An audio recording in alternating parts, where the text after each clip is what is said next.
Ok, nous sommes au deuxième paragraphe du sous-chapitre 9 du chapitre 4 du Chazon Ish. Badavar mevuar betosot avodah zara yud zayin amud bet dibor maltril nizil. Cette chose est expliquée. Donc le Rav il a expliqué que le meilleur moyen de réparer les mauvaises midot, c'est faire attention, être très pointu dans la halacha. Et il veut nous dire qu'il est au contraire, et il n'est pas bien de vouloir réparer le midot en se mettant en situation d'épreuve, voir si oui ou non on pourra passer l'épreuve et comme ça améliorer notre mida. Il ne faut pas se mettre en situation d'épreuve. Et là, il cite maintenant un Tosot, traité Avodah Zarah, page 17, commençant par les mots Nizil.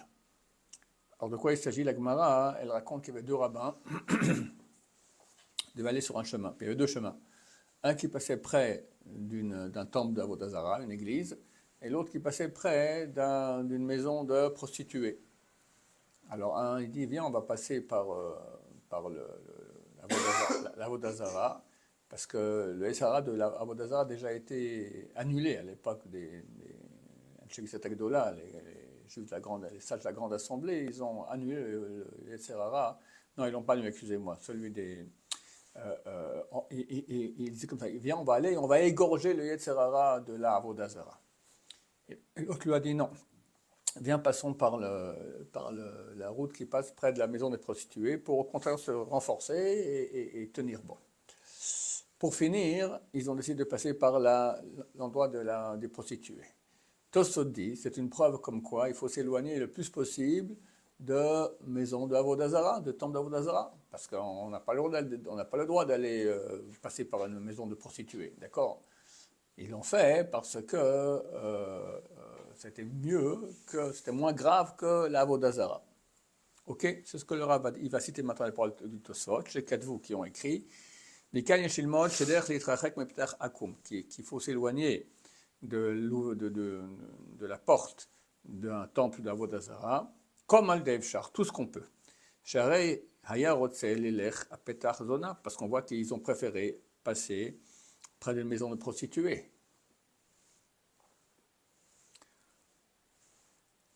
Vilichora, dit le Rav maintenant, et à prime abord, en mouvan, c'est pas compréhensible. Areamar atam, ils ont dit la raison. Kedel kabel sachar, pourquoi ils sont passés par la maison de prostituées, l'ouverture en tout cas, pour recevoir du mérite. Au commode masik, comme conclut la Balagmara, Mishum Shaya Oler Vedivre Torah, ils allaient et parlaient des paroles de Torah. Comme expliquait Rashi, que les paroles de Torah, c'est un bouclier par rapport au Yetzerara des femmes.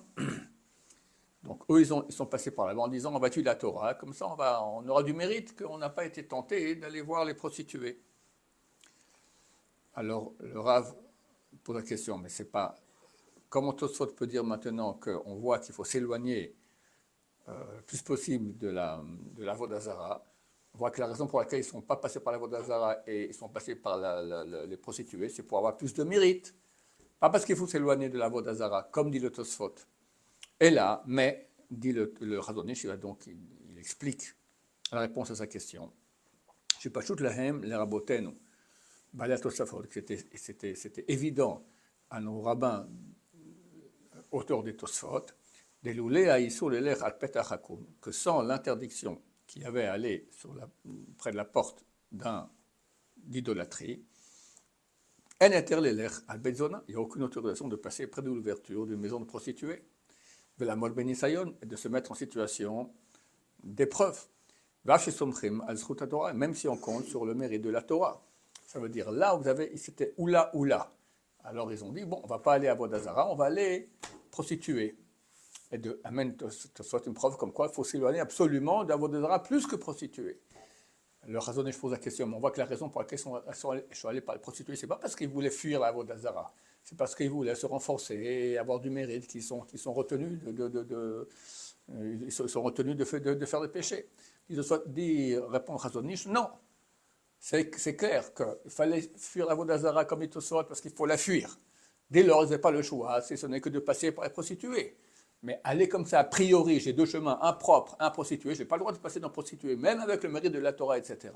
Donc en fait, en deux mots, le Rav amène une preuve comme quoi on ne peut pas se mettre en situation d'épreuves. Troisième paragraphe. Vel nazir achal lekanes lekerem leorer ta'avato la'anavim ha'asurim alav. Le nazir, donc celui qui a fait un vœu d'être nazir, n'a pas le droit de s'impurifier aux morts, de se couper les cheveux et de consommer tout ce qui provient de la vigne. Maintenant, il n'a pas le droit même d'aller dans un champ de vigne pour réveiller son envie de manger des raisins qui lui sont interdits. Il se dit, je vais aller là-bas, j'aurai du mérite. C'est vrai qu'il aura du mérite, mais on n'a pas le droit de le faire. Qu'aider la kouf et titro pour renforcer, pour vaincre son yetzerara, ou l'ishtalem beminatam hametukenet, et pour se parfaire dans une mida réparée, en ce qui concerne les envies. D'accord. Il veut maintenant se battre contre les envies. Il crève d'envie de manger un peu de raisin, il va dans les raisins, il n'en mange pas. Donc c'est vrai qu'il répare sa mida d'envie, son trait de caractère d'envie. Mais il n'a pas le droit de le faire. Comme c'est écrit souvent dans le chasse, dans la Gemara, tourne, on dit au nazir, ne te rapproche pas de la vigne. Comment on appelle un champ de vigne? Il y a un nom, non? Champ de vigne, d'accord. Ok. Donc, là, on voit la Gemara très souvent nous dit qu'il faut, on dit à la personne, éloigne-toi, ne te mets pas en danger. Et se rapprocher d'un endroit où on est faible, ce rapprochement lui-même c'est déjà un péché. Comme c'est écrit, faites une garde à ma garde. Dieu nous a mis en garde de certaines choses, et un verset qui dit, vous ferez une garde à ma garde. C'est les sages d'Israël qui mettent des décrets, qui mettent encore plus, pour justement ne pas se rapprocher du péché. Tout cela, tout cela est inclus dans ce qui a été écrit dans le traité Sanhedrin, page 107. Que toujours l'homme fasse attention de ne pas se mettre en situation d'épreuve. C'est-à-dire, même pour s'habituer aux épreuves. Et même pour monter dans le service de Dieu. Même pour ça, non. Parce que tu vas peut-être réussir, mais tu vas peut-être aussi rater. Et une fois raté, sur 100, ça ne vaut pas la peine tous les 99 que tu as réussi. Vimko, si c'est ainsi, il faut donc, l'onishar shimush anisayon. Il ne reste plus maintenant, on ne peut plus utiliser maintenant l'épreuve. Et là, b'mikrim yedouim, que dans des cas connus, qu'achar nisaben im avera bepuna kechad, lorsque l'épreuve est arrivée, lorsque lui, il arrive avec le péché au même endroit. Il rencontre un péché. Bon, alors là, c'est pas toi qui as été chercher le péché est venu. Dans ce cas-là, alors il y a une épreuve, et tu te bats, comme ça tu auras du mérite, et tu vas renforcer tes bonnes midotes. 20 mikrim bodedim, ce sont des cas solitaires. Ils ne pourront pas achever le rôle le rôle de réparer nos midotes sur le champ de l'utilisation pratique. C'est-à-dire, en deux mots, c'est tellement des cas solitaires où on est confronté à un péché qu'on ne peut pas en faire maintenant une méthode de travail pour les midotes. Aller voir le péché pour être confronté et réussir l'épreuve, c'est interdit. Attendre que le péché vienne, c'est des cas trop solitaires. Donc il faut une autre méthode pour travailler les midotes. Aval shomer mitzvot, mais celui qui est shomer mitzvot, qui observe les mitzvot, vedigdukeya avec tous les détails de façon pointilleuse, halishonot metsuim lefanav, il a les épreuves devant lui.